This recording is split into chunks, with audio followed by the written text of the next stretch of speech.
day 5 na to. And then, nakailang witnesses na sila. 3 o 4. Tapos, inurong nila yung hostile witness na gusto nilang tawagin, si Attorney Zuleika Lopez. This really disturbs my mind as a lawyer, as a practitioner for almost 30 years. Usually, pag ganito ang timpla ng prosecution, failure yan. It leads to acquittal.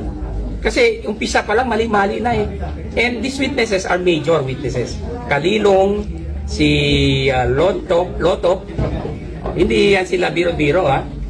Kasi isang article ang gusto nilang i-prove dito. Yung grave threats, di ba?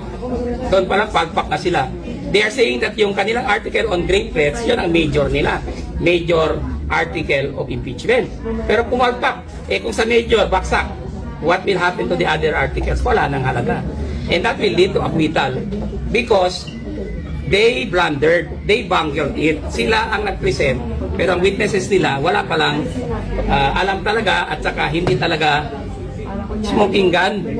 So, iba yung propaganda nila sa media at saka sa public na nilalabas nila sa newspaper at saka sa media and social media. Iba yung nangyari dito. Sa actual trial, palpak eh. And that's very clear. From my mind, na ginagawa na lang nila ngayon is sirain si BP for 2028 because their impeachment is dead in the water.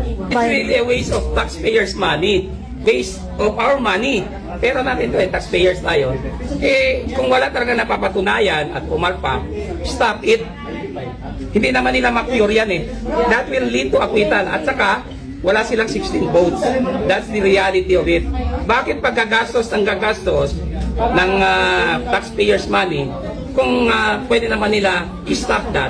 Tapos yung pera na yan, kung magiging savings later, gastusin nila sa mga biktima ng flood control. Corruption, di ba? Yung mga nababaha ngayon, they deserve some form of assistance. Wag dito, bini-waste nyo lang ang pera ng bayan eh. Wala namang patutunguhan yung impeachment na yan eh. Hindi yan mapapatunayan nila.